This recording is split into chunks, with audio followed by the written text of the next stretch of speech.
Hello, my friends. I'm really excited with the book I'm going to read for you guys today. It's a book that Eve and I bought at like a random antique or bookstore when we were in one of our small towns.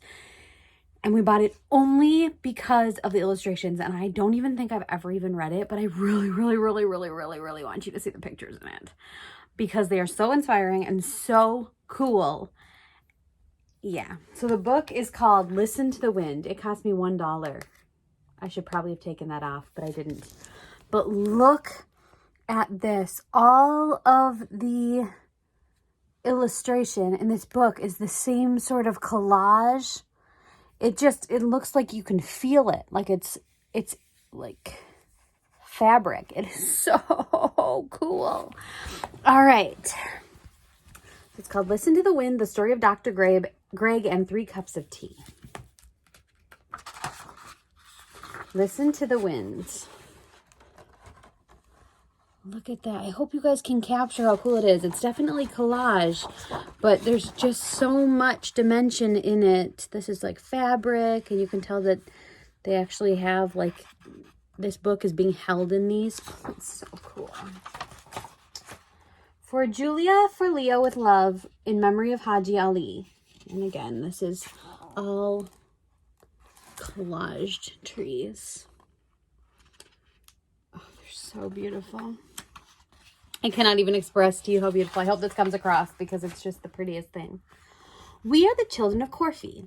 We live in the village in the mountains of Pakistan. Our families grow and gather the food we eat. Our mothers weave and sew clothes we wear. We make up our games and we make our own toys and we read our books and we write with our pencils and we study in a school that we helped build. Before our school was built, we had lessons outside and we wrote with sticks on the ground. Look at this. There's 2 little girls. There's some more. Look at all of those beautiful hijabs. There's some little boys. It's just amazing. That was before a stranger stumbled into our village. He was cold and hungry and sick, and we gave him tea and food and a bed near the fire. He told us his name was Greg Mortensen, and he was a nurse. He had come from the United States to climb our mountains, and he had lost his way. See that? Oh, yes, they're so cool. And then look at this. They're up in their tree fort. I'm just going to zoom in a little. You can see down here. Look at his little mustache or beard. And then there again are all of the children.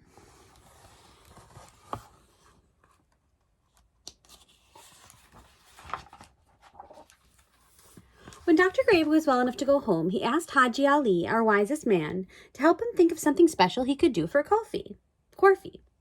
Haji Ali answered Dr. Greg with a puzzle. Listen to the wind, he said. Dr. Greg closed his eyes.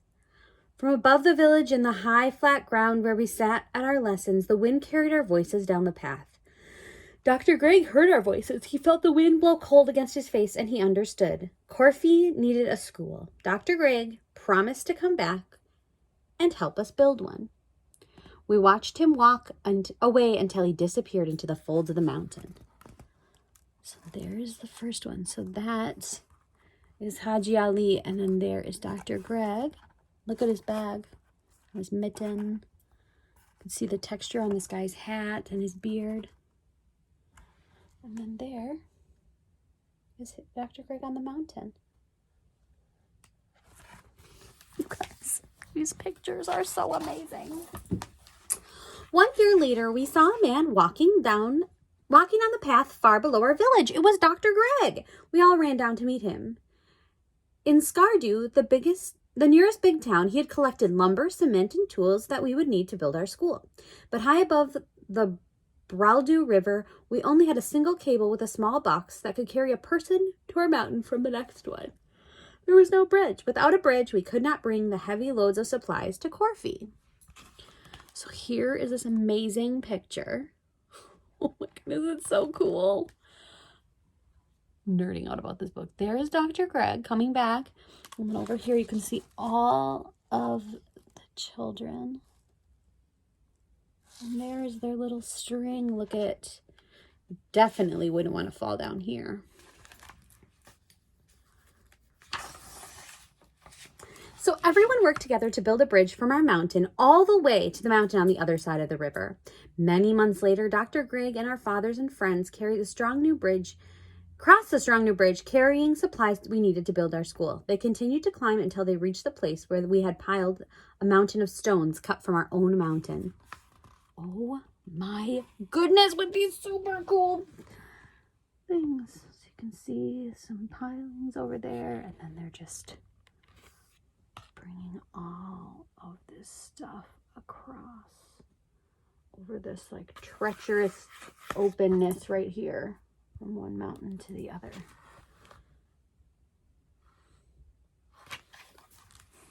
It's so pretty. All right. Haji Ali marked the exact spot where our school wanted to stand. Our mothers carried water to mix the cement. The men began to lay stones for the classroom walls. With our small fingers, we wedged tiny slivers of stones into the cement to make our walls stronger. Our school grew every day up from the high, flat ground where we used to write with our sticks. So there is the whole thing, and I'm going to go one by one.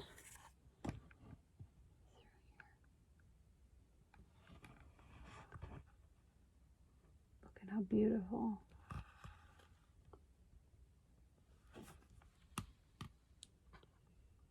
They're helping. You can see the walls starting to get built. Oh, it's just amazing. Finally, the men attached the roof. They asked Dr. Greg to hammer in the last nail. Our school was finished. It was time to celebrate. Look at that. They're so excited. Can you imagine having to build your own school? You can see some feet up there by Dr. Greg and all those people clapping. A beautiful scarf.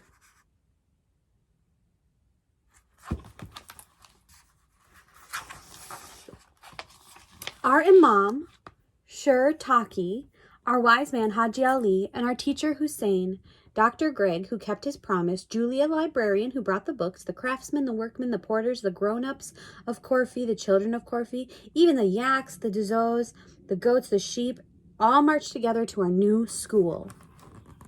There they all are. Oh my goodness.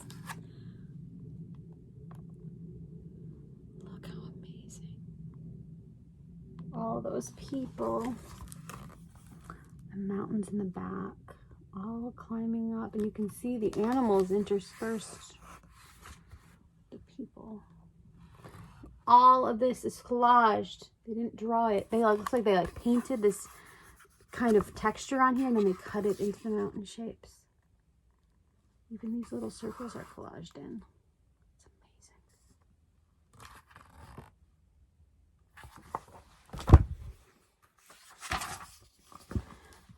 amazing. Shirtaki blessed the building. We ran into our school with Hussein, who could now come to teach us every day. There's a picture of some mountains. And there's their teacher, Hussein. And they're excited because before they used to have to do it outside on the dirt, and now their teacher, Hussein, can come every day and teach them in their school. That's cool. We are the children of Corfu. We live in a village in the mountains of Pakistan. We write in Urdu and English. We add and subtract. We read our books and explore our maps. We are learning in the school that we helped to build. We are the children of Corfu. Can you hear our voices? Listen to the wind. There's that. And then there's Hussein, their teacher. And then there they all are studying. So you can tell which ones are the girls because they're the ones who are wearing the scarves. You like that? Even they have artwork on their walls. And they're all writing. Look at how excited they are to be at school. And look, it looks like he's reading the same book we are, doesn't it? It looks like he's standing on a little platform. Look at their little feet. It looks like he's standing on a little platform right there. The Corfie Scrapbook. So this is actually a true story, apparently. So this book tells us the true story of Greg Mortensen, who is a real person. That's what Greg Mortensen looked like. And the children of Corfie, who are real too. There they are right there. Pakistan is a country in Asia. So here over here, this is North America. So the United States is right in the middle here, and that's South America. There's Africa here, and you can see right there, that's Pakistan. And Baltistan is a region in Pakistan, and Corfie is a little village in Baltistan. So from this tiny dot right here, if you blow it up really big, you'll see this is Pakistan. You'll see this little thing right there. This is Haji Ali, the wise man who told Greg to listen to the wind. Look, you can see his beard and his hat that you saw in the other thing, the texture. The mountains around Corfie are part of the Karakoram mountain range. That's so pretty. See how he got the idea to make the texture, or she got the idea, that our illustrator, to make the texture and then cut it out from that. Here is the bridge that was built across the Braldu River. It is 284 feet across and 60 feet above the water. You guys, that looks terrifying. And then imagine having to carry loads of really heavy stuff on it. Whew. The Corfie men carried heavy supplies 18 miles. They carried the supplies 18 miles to the building site. The man in the very front of the line is Shirataki, the village prayer leader and spiritual guide, or imam. Carrying supplies is a very special gesture for Shirataki because traditional Balti imams do not take part in physical tasks.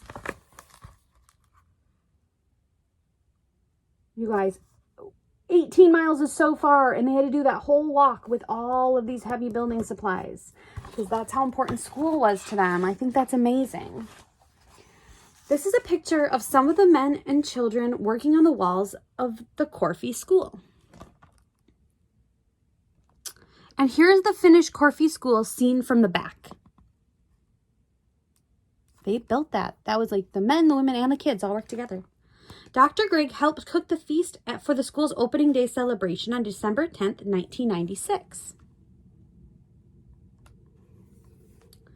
The librarian, Julia Bergman, helped Corfie's teacher, Hussein, create a library for the school. So there's their teacher and their librarian. This is so cool.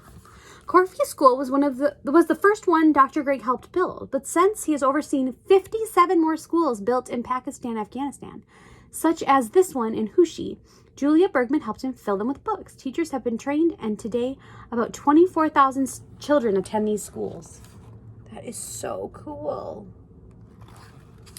Children from all over the world help by collecting and donating pennies. A penny in the United States doesn't even buy a piece of gum, but in Pakistan and Afghanistan, 1 penny buys a pencil, a whole dollar funds a child's education for a whole month. If you would like to build schools with your pennies, contact Pennies for Peace. Don't know if that still exists because I don't know how old this book is. Building schools requires lots of help. Each community helps with the planning, materials, and labor. The Central Asia Institute, a group started by Dr. Greg and Dr. Jean Horaney, helps with organization and funding. So that's him and another old guy. And then there are some more people from the village. The students reading. Wow, look at those beautiful stars. So you can see how the person who made the illustration had the idea. Artist notes. My friend Julia Bergman described her first trip to Baltazan in colors. The stone and ice mountains are monochromatic gray and white. So are the clouds and the fog and the mist. And below the tree line is dense and green foliage full of apricots and every shade of orange in the world. There were 24 varieties of apricots that grow in these high valleys. Oh, so that's what all these circles are, apricots. The people of Baltazan practically live on apricots. They eat them fresh, they eat them dry, they eat the inner kernels of the pits. They make toys and jewelries from the outer parts. Nothing goes to waste in Baltazan. It was their vision of apricots that made me desperate to begin this project. To help with my research, Julia sent me actual artifacts from Baltazan that included fragments of ancient Buddhist architectural wood carvings, some of which are preserved in Balti architecture, Balti talismans called tomars, traditional bird sculptures, a Balti woman's typical hat, The hat itself is a sculpture of cloth fragments, brightly colored in yarn and metal accents. I kept the hat on my desk for inspiration, and one morning something glinted in the sun. Was it a square of metal, a bit of jewelry? I turned on my desk lamp and looked again. It was a computer chip. I studied the hat more carefully. What were the ridges of metal and the chain-like edgings decorated the top, the bottom, and the brim? Haps of zippers, it turned out. The source of these items? Debris left by Western tourists. Julia was right. Nothing goes to waste in Baltazan. It is moving to witness the deliberate aesthetic use of things we normally discard and realize the women of Kofi share the collage medium with me. I usually buy heavy, expensive white paper which to mount my work, and I make a ritual of cutting fine papers before beginning my illustrations. But this time I felt a bond to the resourcefulness of the hat maker. This time, out of appreciation for her art, I felt compelled to piece my papers together from various scraps from my studio. I used tape and staples to make the base paper large enough. I made it with my own found materials. As always, not one of these base papers is visible in the finished illustrations, but I like knowing that underneath every collage in the book lies another one. For me, these hidden collages reach across the world to my fellow artists, connecting me to the faraway friends that one day I hope to meet. You guys, that is so cool. They're literally talking about this hat that she got that was made out of, like, what Westerners, that's the, like, American people or tourists, thought was garbage, and they just left there. And then they made this beautiful hat. And when she looked at it closely, she realized it was made out of, like, pieces of people's, like, discarded trash. I totally make garbage art. This is so cool. Again, I've never read this part before. I just looked at the pictures in the earlier part of the book. I haven't read this book until now. But that is so cool. And then the person who did the collaging also pieced together scraps. Oh, you guys, it's so awesome. So I'm just going to zoom in on these pictures. Here's the apricots. This says, sharing fruit at the height of apricot season. So that's what those look like there. Have you guys ever had an apricot? I've had a dried apricot and a fresh apricot. I really like dried apricots. Like, in the terms of dried fruit categories, it's probably my favorite one. And fresh apricots are also good, but they're not super flavorful to me. But they're good, though. There's Buddhist carvings. And here's a picture of the computer chip that were found on the hat. Here's a tomar. It's a hat. Women in traditional Balti hat. There's a type of hat. And then here is what she's showing you what the base layer of, or he, is that a woman or a man? Yeah, Susan Roth, a woman. What the base layers of her collages were like. And there's a bird sculpture. That sound you're hearing is my work phone, but I'm currently on lunch, so that's why I'm not answering it. And then here's the back page.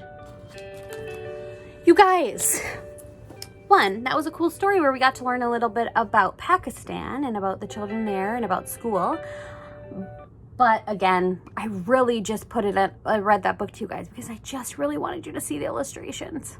I hope that you can get a feel for what it feels like, or understanding what it feels like. It doesn't feel like anything, but you know what I mean. Really see why I thought they were so cool. If not, I'll just have to bring this book the next time I see you because it's so cool to me. Anyways, that's all. I love you guys very much, and I will see you soon.